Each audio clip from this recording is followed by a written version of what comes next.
Il-President tal-MHRA Tony Zara jagħmel sensiela ta' dikjarazzjonijiet serji waqt il-preżentazzjoni tar-riżultati turistiċi għat-tieni kwart ta' din is-sena. Waqt l-indirizz tiegħu fil-preżenza ta' bosta lukandira u stakeholders fis-settur turistiku, Tony Zara qal li bil-kontijiet li qed tibgħat lena Malta, il-korporazzjoni tista' ġġib lil Malta arkub tiegħha. Now I've been saying this to government for 3 years, and I'm going to say it in public now. If we don't get this right, Ena Malta has got the potential of dragging down this country to the level of Greece. Qal li għalkemm ir-riżultati ta' bejn April u Ġunju kienu pożittivi, il-pis fuq l-industrija jibqa'. Utilities. We're being crucified by the utilities. The utilities is a big problem. Jeħtieġ li l-kontijiet jiġu indirizzati fuq bażi nazzjonali għaliex sissa swew 10 miljun euro lill-lukandira. Jekk il-kontijiet jorħsu b'4 ċenteżmi kull kilowatt, il-lukandira jieħdu lura 6 miljun euro għal il-President tal-MHRA. Min barra roħs fil-kontijiet tad-dawl u l-ilma, il-Gvern għandu wkoll inaqqas ir-rata tal-VAT b'2% bilan li s-settur jerġa' jkun sostenibbli u ma jgħaddix minn kriżi fi żmien 5 snin.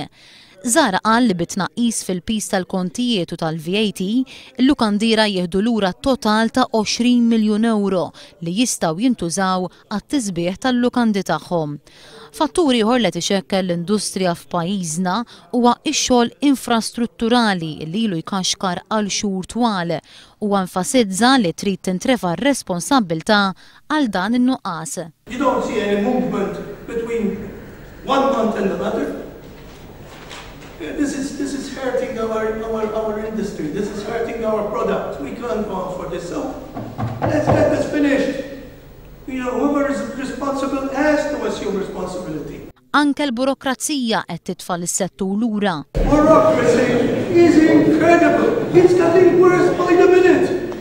By the minute it's getting worse. Ir-riżultati ppreżentati urew illi meta mqabbel mal-istess perjodu tas-sena li għaddiet, l-ammont ta' turisti li żaru lil pajjiżna żdied bi 3.6%, l-ammont tal-jieli żdiedu bi 11.4%, filwaqt li n-nefqa żdiedet b'7.7%. Xi ħaġa li Tony Zara ddeskriva bħala pożittiv filwaqt li wera t-tama tiegħu li t-tielet kwart ikun l-istess. Il-perspettiva pożittiva hija illi żdiedu it-turisti, żdiedu l-occupancy levels fil-lukandi u naturalment żdied id-dħul ukoll.